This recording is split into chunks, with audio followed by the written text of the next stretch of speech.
वन्दे मंगलाकाले भद्रकाले बंधु नमस्कार, कैसे हैं आप लोग। उम्मीद करते हैं माता रानी की कृपा, माँ बगलामुखी के आशीर्वाद से आप लोग ठीक ही होंगे। बंधु एक बार फिर से हम हाजिर हो चुके हैं आपका साप्ताहिक राशिफल का कार्यक्रम लेकर। चंद्र राशि पर यह कार्यक्रम आधारित रहेगा और हमने कोशिश की है कि आपकी कुंडली और राशि में बनने वाले ग्रह योगों का, ग्रह गोचरों का विशेष आकलन किया जाए ताकि आपको इस सप्ताह के लिए सर्वश्रेष्ठ मार्गदर्शन प्राप्त हो सके।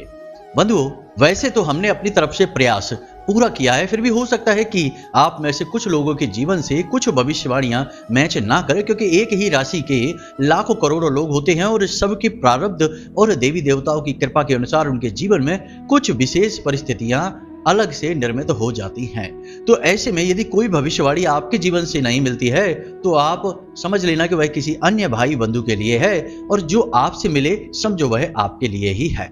वैसे हमारी कोशिश है कि कम से कम 70 से 80% आपके लिए सटीक भविष्यवाणियां की जाए।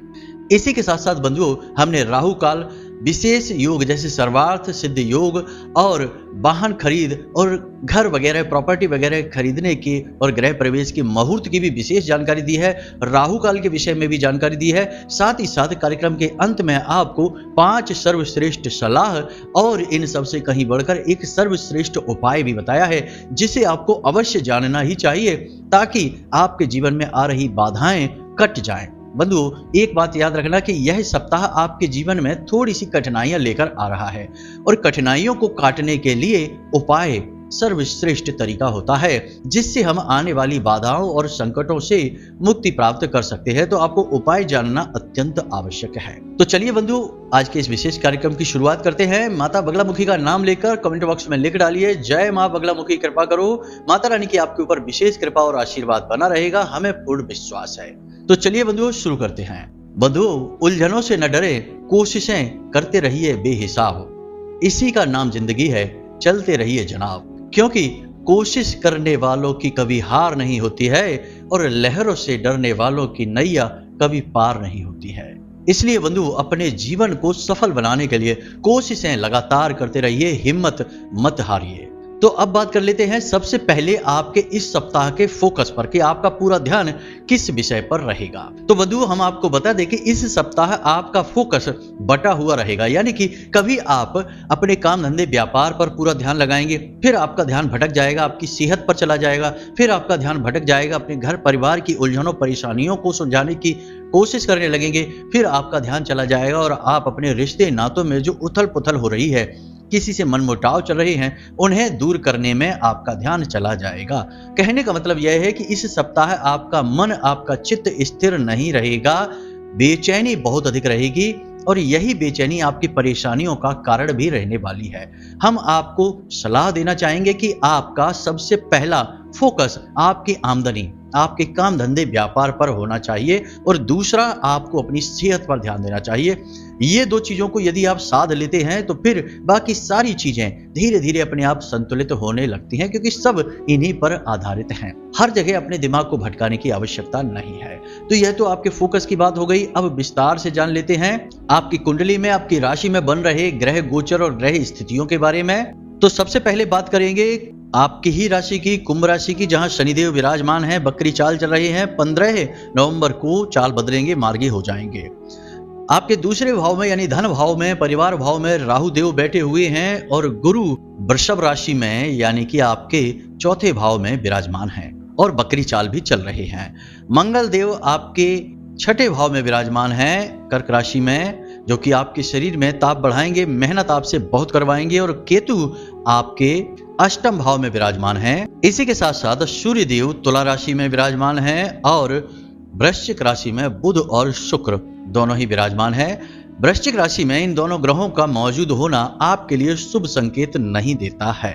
जी हाँ बंधु, अब देख लेते हैं ग्रहों के गोचर के विषय में। तो इस सप्ताह केवल एक ग्रह गोचर होगा। 7 तारीख को शुक्र देवता धनु राशि में प्रवेश कर जाएंगे। अब बात कर लेते हैं खरीदारी के मुहूर्त के विषय में। यदि आप कोई विशेष सामान खरीदना चाहते हैं, घर मकान प्रॉपर्टी या फिर कोई और बड़ा सामान, तो उसके लिए बता दें कि इस सप्ताह कोई अच्छा मुहूर्त नहीं है। आप कोई भी नई खरीदारी इस सप्ताह ना करें तो ज्यादा बेहतर है। फिर भी यदि आपने बहुत मजबूती से मन बना ही लिया है तो 7 और 8 नवंबर ठीक रहेगा। लेकिन हम फिर भी यही कहेंगे कि आप कोई भी सामान इस सप्ताह ना खरीदें तो ही सही रहेगा। अब बात कर लेते हैं सर्वार्थ सिद्ध योग की। तो सर्वार्थ सिद्ध योग इस सप्ताह में 4, 8 और 9 3 दिनों में बन रहे हैं। 4 तारीख को सुबह 6:26 से लेकर 8:04 तक रहेगा सुबह के समय यह सर्वार्थ सिद्ध योग। उसी तरह 8 तारीख को यह दोपहर को 12 बजे से शाम को 6:30 तक रहने वाला है। उसी तरह 9 तारीख को सुबह के 6:30 बजे से दोपहर के 11:47 तक, यानी सुबह के भी कह सकते हैं, यह योग रहने वाला है। तो यह तो सर्वार्थ सिद्ध योग हो गया है। अब आप इसमें कोई खरीदारी ना करें, लेकिन अपने जरूरी कार्य हैं, जैसे कोई डील पर जा रहे हैं, कोई विशेष चर्चा करने जा रहे हैं, किसी विशेष काम की शुरुआत करना चाहते हैं, तो आप वह सब कर सकते हैं, आपके काम सिद्ध होंगे। यानी जरूरी कार्यों को करने के लिए ये दिन अच्छे हैं। लेकिन कोई नई खरीदारी इस दिन पर आप ना करें, नई खरीदारियों के लिए अलग मुहूर्त देखने पड़ते हैं। अब बात कर लेते हैं राहु काल की। तो जो चार्ट आप देख रहे हैं यह राहु काल को दिखाएगा। राहु काल के इस चार्ट को देखकर आप अपने पूरे सप्ताह को नियत कर लें कौन से कार्य करने हैं और कौन से कार्य नहीं करने हैं। अब बात कर लेते हैं इस सप्ताह के विशेष व्रत और त्योहारों के विषय में। हालांकि व्रत और त्योहार का समय गुजर चुका है, फिर भी छोटे छोटे कुछ अवसर अवश्य हैं, इनके बारे में जरा ध्यान से सुनें। तो 7 नवंबर को है छठ पूजा षष्ठी और 8 नवंबर को है छठ पूजा उषा अर्घ्य। 9 नवंबर को गोपाष्टमी दुर्गाष्टमी व्रत है और 10 नवंबर को अक्षय नवमी है। 12 नवंबर को देव उठानी एकादशी रहेगी। हालांकि यह राशिफल 11 नवंबर तक का है, फिर भी हमने आपको बता दिया है। तो यह तो थी ग्रहों की स्थिति, आपके व्रत उपवास त्योहार और मुहूर्त की स्थिति। अब बात कर लेते हैं विस्तार से आपके राशिफल की। सबसे पहले बात करते हैं पारिवारिक स्थिति की कि इस सप्ताह कैसी रहेगी आपकी पारिवारिक स्थिति। तो बंधु, आपको हम बता दें कि इस सप्ताह पारिवारिक स्थिति सामान्य ही रहने वाली है। ना तो कोई बड़ी परेशानी है और ना ही कोई विशेष बड़ी खबर रहेगी, कोई विशेष बड़ी बात होगी। फिर भी आपको ध्यान देने योग्य 3 बातें रहेंगी जिन पर आपको ध्यान देना चाहिए। सबसे पहले तो यह है कि आपके परिवार में जो मनमुटाव की स्थिति बन रही थी, या तो आपके साथ या फिर किसी अन्य व्यक्ति में आपस में मनमुटाव था, वह समाप्त नहीं होगा। थोड़ा बहुत सुधार हो सकता है परंतु समाप्त नहीं होगा। दूसरी यह कि आपके परिवार में इस सप्ताह के उत्तरार्ध में कोई अच्छी खुशखबरी मिल सकती है। कुछ संभावनाएं बन रही हैं, जैसे कि कोई किसी के विवाह वगैरह की चर्चा चल सकती है, कोई शुभ योग, कोई मांगलिक कार्य की स्थिति बन रही है, यानी कोई खुशखबरी आपको सुनने को मिल सकती है। किसी की जॉब वगैरह भी लग सकती है, आपके भाई बहन की या परिवार के किसी सदस्य की नई नौकरी मिलने की खबर भी आपको प्राप्त हो सकती है। तीसरा यह है कि घर परिवार बैठकर किसी विशेष विषय पर निर्णय लेने की कोशिश करेंगे, यानी कि मीटिंग होगी, आपसी चर्चा होगी और किसी बात पर एक राय निकालने की कोशिश की जाएगी। आपकी भी राय अवश्य ली जाएगी, परंतु आपको कुछ ऐसा महसूस होगा जैसे कि आपकी राय के लिए केवल औपचारिकता की जा रही है, आपकी राय का कोई खास महत्व है नहीं। यह बात आपको अच्छी नहीं लगेगी और ऐसा आपको महसूस अवश्य होगा ही।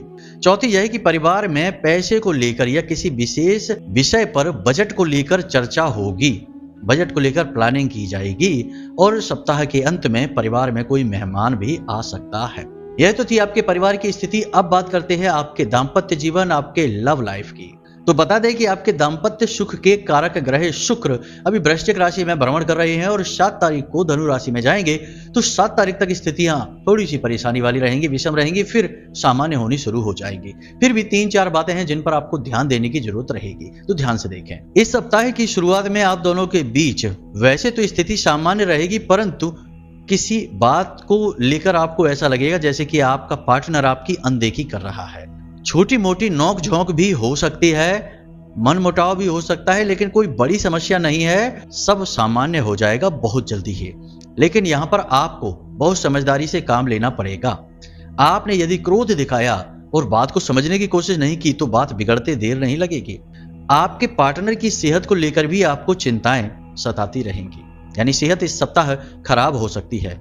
इसी के साथ साथ आपके पार्टनर का आपके माता पिता या फिर अपने खुद के माता पिता के साथ किसी बात को लेकर नोक झोंक हो सकती है, झगड़ा हो सकता है। सप्ताह के अंत में सब ठीक हो जाएगा और वैसे भी कोई बड़ी टेंशन की बात तो है नहीं, लेकिन आप दोनों बाहर कहीं घूमने जा सकते हैं। पार्टी वगैरह कर सकते हैं, यानी कि अच्छा समय बिताएंगे सप्ताह के अंत में। आपको हमारी सलाह बस यही रहेगी कि अपनी लव लाइफ, अपना दाम्पत्य जीवन सुंदर बनाने के लिए आपको बहुत सारी चीजों को अनदेखा करना होगा। छोटी छोटी बातों को दिल से नहीं लगाना होगा। यदि आप थोड़ी सी भी नासमझी करेंगे तो रिश्ता बिगड़ जाएगा, काम खराब हो जाएगा और आपका मन वैसे ही आज के समय में स्थिर नहीं है, आपको टेंशन बहुत बढ़ जाएगी। तो आप शांत रहें और अपने काम से काम रखें, उसी में आपकी भलाई रहेगी। अब बात कर लेते हैं व्यापार की और नौकरी करने वालों के लिए। तो व्यापार के ग्रह बुध और आमदनी के ग्रह शुक्र वृश्चिक राशि में गोचर कर रहे हैं। साथ ही साथ मंगल कर्क में और गुरु बकरी चाल चल रहे हैं। इन ग्रह की चाल और योगों से आपके व्यापार में लाभ तो होगा, परंतु शारीरिक और मानसिक कष्ट भी आपको बहुत रहेगा। मतलब कि बहुत सारा कठोर परिश्रम करने के बाद ही आपको परिणाम प्राप्त होंगे, परिणाम प्राप्त अवश्य होंगे। अब 3-4 तरीके की स्थितियां बन रही हैं आपके व्यापारिक स्थिति में, तो थोड़ा ध्यान से समझ लेना। व्यापारिक क्षेत्र में आपको प्रतिद्वंदियों से, यानी कि जो कंपटीशन है, उससे बहुत परेशानी होगी। व्यापार की धीमी चाल भी आपको परेशान करेगी, यानी आप जैसा सोच रहे हैं उस रफ्तार से आप तरक्की नहीं कर पाएंगे। इससे आपका मन थोड़ा सा खराब रहेगा। हालांकि पैसे की आवक तो रहेगी, अच्छी आवक रहेगी, लेकिन जैसी आपने उम्मीदें लगा रखी थी वैसी नहीं होगी। इससे आपको थोड़ी सी झुंझलाहट रहेगी। कार्यस्थल पर पल प्रतिपल आ रही अड़चनें, लगातार आ रही परेशानियां आपको बहुत विचलित कर देंगी। आपका मन ठीक नहीं रहेगा, आप बात बात पर चिड़चिड़ाएंगे। आप व्यापार में कुछ नया बदलाव करना चाहते हैं या किसी नए व्यापार की शुरुआत करना चाहते हैं, तो हमारी सलाह आपको यही रहेगी कि अभी आप रुक जाएं। 15 नवंबर के बाद ही किसी विशेष कार्य की शुरुआत करें। अभी करेंगे जल्दबाजी होगी, नुकसान हो सकता है। फिर भी यदि आपने बात आगे बढ़ा ही दी है और रुक नहीं सकते हैं, तो कम से कम 7 तारीख तक तो रुकें ही। 7 तारीख के बाद आगे बढ़ें, तभी कामयाबी मिलेगी, वरना परेशान हो जाएंगे। आपके प्रतिद्वंदी आपकी बदनामी उड़ा सकते हैं। आपके व्यापार में आपके बारे में उल्टी सीधी बातें, अफवाहें बाजार में उड़ा सकते हैं, जिससे आपके हाथों से डील निकल सकती है, आप परेशान हो सकते हैं। किसी भी प्रकार का कोई नया इवेंट अभी आपको नहीं करना है। इस बात को हम फिर से कहेंगे, 15 नवंबर के बाद ही करें, जब शनि मार्गी हो जाएंगे, यानी सोकर जाग जाएंगे, वरना आप परेशान हो जाएंगे, पैसा डूब जाएगा। और हम आपको बताएंगे यह आपका कोई पहला घाटा नहीं है, पहली परेशानी नहीं है। पहले भी आप यह सह चुके हैं, फिर से आपको यही सहना होगा। तो फिर दुर्घटना से देर भली, इस बात को अपने दिमाग में बैठा कर चलें। अब बात करते हैं नौकरी करने वालों की। तो नौकरी करने वालों के लिए स्थितियां और भी कठिन रहेंगी। कार्यस्थल पर तनाव की स्थिति रहेगी और उच्च अधिकारी तीखी नजर बनाकर रखेंगे, खास तौर से 7 तारीख तक। वैसे हम आपको बता दें कि राहत तो नहीं प्राप्त होगी, लेकिन 7 तारीख के बाद स्थितियां थोड़ी सी सामान्य होने लगेंगी और सप्ताह के अंत तक आपके मन के अनुसार ढल जाएंगे। तब तक आपके उच्च अधिकारी आपकी कोई कमी, कोई गलती पकड़ लेंगे, जिससे आपको डांट लगाएंगे। साथ ही साथ आपके विरोधी भी अति सक्रिय रहेंगे, जो आपके खिलाफ उल्टी सीधी बातें आपके अधिकारियों के कानों में डालेंगे, जिससे कि आपको परेशानी खड़ी हो जाएगी। मतलब कि नौकरी करने वालों के लिए मेहनत बहुत है, परिणाम बहुत ही कम है। अब जो लोग नौकरी की तलाश कर रहे हैं, उन्हें हम बता दें कि सप्ताह के अंत तक उन्हें नौकरी के लिए ऑफर मिल सकता है, लेकिन फिर भी सोच समझकर ही ऑफर को ग्रहण करें, क्योंकि हो सकता है कि टेम्परेरी काम चलाओ ऑफर मिले और बाद में वह लंबे समय तक चले ना, तो आपकी मेहनत बेकार चली जाएगी। तो थोड़ा सा सोच समझकर ही आगे बढ़ें, निर्णय को लें। अब बात करते हैं विद्यार्थियों की। तो जो छोटे विद्यार्थी हैं, जिनकी उम्र 17 साल से कम है, उनके जीवन में 3 विशेष घटनाएं घटेंगी। पहला यह है कि पढ़ाई से मन भटकेगा, खेलकूद में, टाइम पास में, मोबाइल में समय अधिक बीतेगा, गेमिंग ऐप में बिजी हो सकते हैं। इसी के साथ साथ टेस्ट में, प्रतियोगिताओं में आपकी परफॉर्मेंस खराब हो जाएगी। साथ ही साथ गिरने से, फिसलने से कमर और कमर के निचले हिस्से में और शरीर के दाहिने अंग में चोट लगने का खतरा है। साथ ही साथ बिजली से भी बचकर रहना है, करंट लगने का भी खतरा हो सकता है, थोड़ा सावधानी बरतें। अब जो बड़े विद्यार्थी हैं, यानी 17 साल से जो बड़े हैं, जो कॉलेज में हैं, जॉब वगैरह के लिए तैयारी कर रहे हैं, कॉम्पिटिटिव एग्जाम्स की तैयारी कर रहे हैं, उनके लिए कुछ जरूरी बातें हैं, यानी कि उनके लिए 4 विशेष संभावनाएं बन रही हैं। नंबर 1 कि किसी गलत कार्य को करने का ऑफर मिलेगा, आपका मन भी करेगा कि कर लेते हैं, जैसे कि सट्टेबाजी है, उल्टी सीधी जगह पैसा लगाना है, या फिर कोई और गलत कार्य। अब गलत कार्यों की हम लिस्ट आपको नहीं बताएंगे, आप खुद ही समझते हैं सही और गलत क्या है। आपको बिल्कुल भी भटकना नहीं है, यह ग्रहों की स्थिति है। नीच केतु आपसे गलत कार्य कराने के लिए प्रयास अवश्य करेगा, लेकिन आपको कामयाब नहीं होने देना है इसको। यानी कि गलत कार्य पर नहीं मन को भटकाना है। दूसरा कि किसी के प्रति मन आकर्षित हो सकता है, नया प्रेम प्रसंग प्रारंभ हो सकता है, लेकिन हम फिर भी आपसे यही करेंगे कि अभी इन सब चक्करों में ना पड़ें, करियर पर ध्यान दें, वही अच्छा रहेगा, वरना आप अपना कीमती समय गवा बैठेंगे। इसी के साथ साथ इस सप्ताह आपको कर्जा लेना पड़ सकता है, पैसे की तंगी से आप बहुत परेशान रहेंगे। चौथी संभावना है कि इस सप्ताह घर वालों से आप मदद की जितनी उम्मीद कर रहे थे उतनी मदद आपको मिलेगी नहीं, इस वजह से आपका काम भी नहीं चलेगा और आप परेशान भी होंगे। यानी कि घर वाले तो कहेंगे कि हमने तो अपनी तरफ से कोशिश कर दी है, लेकिन आपकी परेशानी भी दूर होगी नहीं, तो इस वजह से आप परेशान रहेंगे, मदद किसी काम नहीं आएगी। अब बात करते हैं महिलाओं की। तो कुंभ राशि की महिलाओं के लिए यह सप्ताह कठिनाइयों से भरा रहेगा। पहली कठिनाई है शारीरिक, यानी कि शारीरिक कष्ट लगातार बने रहेंगे, एक के बाद एक शरीर में तकलीफें, दर्द और हल्का बुखार बना रहेगा। साथ ही साथ मानसिक अशांति भी रहेगी। किसी बात को लेकर आप बेचैन रहेंगी, कोई चिंता का विषय है जिसे आप किसी को बता तो नहीं पाएंगे, लेकिन मन ही मन बेचैनी बहुत रहेगी, मन विचलित रहेगा। जो लोग विदेश में कार्य कर रहे हैं उन लोगों के लिए सप्ताह बिल्कुल सामान्य रहेगा, कोई भी नई और बड़ी बात नहीं है, चिंता का भी कोई विषय नहीं है। जो पेपर वर्क में उलझे हैं, विदेश जाना चाहते हैं, उन्हें अभी इंतजार करना पड़ेगा, संभावनाएं नहीं बन रही हैं। इसी के साथ साथ आपको हम बता दें कि विदेशों में जो नौकरी कर रहे हैं, जो इंपोर्ट एक्सपोर्ट का व्यापार करते हैं, उन लोगों के लिए भी स्थिति सामान्य ही है, कोई बड़ी बात नहीं है। अब बात कर लेते हैं आपकी सेहत की। तो सेहत को लेकर 4 विशेष संभावनाएं बन रही हैं, एक सलाह रहेगी तो ध्यान से देखें। सेहत के हिसाब से यह सप्ताह आपको लगातार परेशान करता रहेगा, खास तौर से जो ब्लड प्रेशर के मरीज हैं और जो शुगर के मरीज हैं, उनकी परेशानियां लगातार बनी रहेंगी। शरीर का तापमान बढ़ा रहेगा, काम की अधिकता की वजह से, विचारों की अधिकता की वजह से आप बहुत थके थके से महसूस करेंगे। साथ ही साथ मन में चिड़चिड़ाहट भी बनी रहेगी। काम की भागदौड़ के चक्कर में आप खान पान भूल जाएंगे, जिसके वजह से आपकी सेहत गिरने लगेगी और आप कमजोरी महसूस करेंगे। हमारी सलाह रहेगी कि आप पानी अधिक से अधिक पिएं और खाने पर भी ध्यान दें। आप किसी और के वाहन को भूल कर भी ना चलाएं। याद रखना कि शनि की बकरी चाल का यह अंतिम चरण चल रहा है, ऐसे में शनिदेव प्रबल प्रहार आपके ऊपर कर सकते हैं। तो किसी और के वाहन को आप भूलकर भी ना चलाएं और अपने वाहन को भी आप सावधानी पूर्वक चलाएं, वरना दुर्घटना हो सकती है। इसी के साथ साथ योग, प्राणायाम, कसरत और अपने खान पान, इन चीजों पर थोड़ा थोड़ा ध्यान अवश्य दें। बहुत ज्यादा नहीं, फिर भी थोड़ा बहुत तो ध्यान दें ही। आप स्वाद के चक्कर में सेहत को भूल जाते हैं, इस वजह से भी परेशान हो जाते हैं। तो थोड़ा सा सेहत के बारे में विचार करें, बाहर का कोई भी खान पान ना करें। अब बात करते हैं इस सप्ताह की 5 सर्वश्रेष्ठ सलाह की। तो सबसे पहली सलाह कि सेहत पर आपको सबसे अधिक ध्यान देना है, पानी अधिक पीना है। दूसरा, किसी भी रिश्ते में बड़ी समझदारी से काम लें, पुरानी बातों को याद ना करें, चाहे वे अच्छी हों या बुरी हों।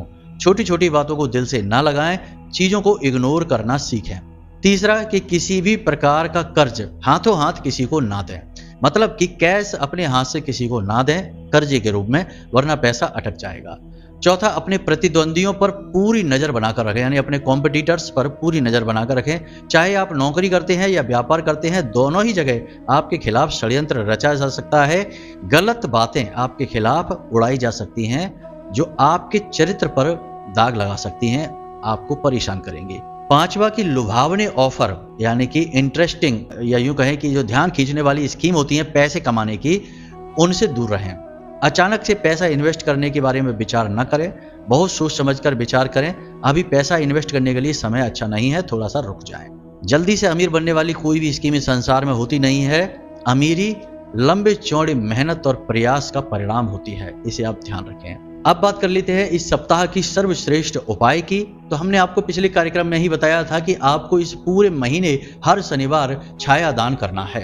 अब छाया दान के विषय में यदि आपको नहीं पता है तो हम आपको बता देते हैं, 2 मिनट लगेंगे, ध्यान से सुन लेना। शनिवार के दिन सूर्यास्त के बाद आपको शनिदेव के मंदिर में जाना है। याद रखें, किसी ऐसे मंदिर में जाना है जहां शनिदेव का शिला स्वरूप है। यदि मूर्ति स्वरूप है तो उस मंदिर में ना जाएं, और यदि जाना ही है उस मंदिर में तो फिर उस मूर्ति से अपनी नजरें ना मिलाएं, यानी शनिदेव के दर्शन करने की कोशिश ना करें, शनिदेव के पैरों को ही देखें, नजरें अपनी झुकाकर रखें। इसी के साथ साथ आप मंदिर में 2 दीपक लेकर जाएं, एक बड़ा दीपक, एक छोटा दीपक, और सरसों का तेल लेकर जाएं। अब बड़े दीपक को आपको पूरा ऊपर तक भर लेना है छोटे दीपक में भी आपको तेल भर लेना है, बाती लगा लेनी है, लेकिन बड़े दीपक में आपको बाती नहीं लगानी है। अब छोटे दीपक को आपको जलाना है और वहीं पर बैठकर आपको ओम शम शनिश्चराय नमः इस मंत्र का एक माला जाप करना है।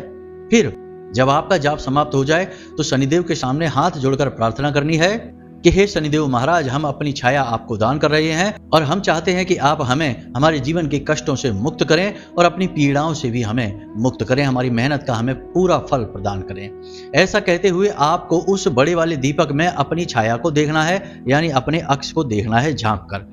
उसके बाद आपको वह दीपक शनिदेव की मूर्ति के नजदीक खिसका देना है और हाथ जोड़कर प्रार्थना करना है कि हे प्रभु, हमने आपको अपनी छाया दान की है, अब आप हमारा उद्धार करिए। ऐसा कहने के बाद आपको तुरंत वापस लौटना है उल्टे पैर, यानी कि शनिदेव को पीठ नहीं दिखानी है। फिर आपको जब बाहर निकलें तो जो जूते और चप्पल पहनकर आप जाएं उन्हें वहीं शनिदेव के मंदिर के बाहर ही छोड़कर चले आएं। पहले छायादान पर आप इस कार्य को करें, उसके बाद आप नंगे पैर ही जाएं तो ज्यादा बेहतर रहेगा मंदिर तक। फिर जब आप वहां से निकले तो फिर पीछे मुड़कर ना देखें और किसी से भी किसी भी प्रकार की बातचीत ना करें, कोई चर्चा ना करें। सीधे अपने घर में आए और अपना हाथ मुंह धोकर ही अपने कमरे में जाएं। यह छायादान की प्रक्रिया है। प्रति शनिवार आपको यह छायादान करना होगा नवंबर के इस महीने में, क्योंकि शनिदेव अपनी चाल बदलने जा रहे हैं। अब यह बदली हुई चाल आपके ऊपर किस प्रकार प्रभाव डालेगी, यह शनिदेव की मर्जी होगी। याद रखना कि शनिदेव सिर्फ अपनी मर्जी से चलने वाले हैं, वे किसी की नहीं सुनते हैं, तो उनको प्रसन्न रखना आपको अत्यंत आवश्यक है। आपके राशि के स्वामी भी हैं। दूसरा आपको उपाय रहेगा कि आप प्रतिदिन हनुमान चालीसा का पाठ करके ही घर से बाहर निकलें, माथे पर लाल टीका लगाकर निकलें। यह आपके लिए सर्वश्रेष्ठ उपाय रहेगा। इन दो कार्यों को आप करें, आपके जीवन में कोई भी कष्ट कभी प्रवेश ही नहीं कर पाएगा, हमें पूर्ण विश्वास है। तो चलिए बंधु, आज के इस विशेष कार्यक्रम को यहीं समाप्त करते हैं। हमेशा हंसते रहिए, मुस्कुराते रहिए, सकारात्मक रहिए और दिन में एक बार मंदिर अवश्य हो आइए, क्योंकि आपका उद्धार तो उसी की कृपा से होना है। तो प्रेम से बोलिए जय माई की, जय मां बगलामुखी। माता रानी आपका कल्याण करेगी।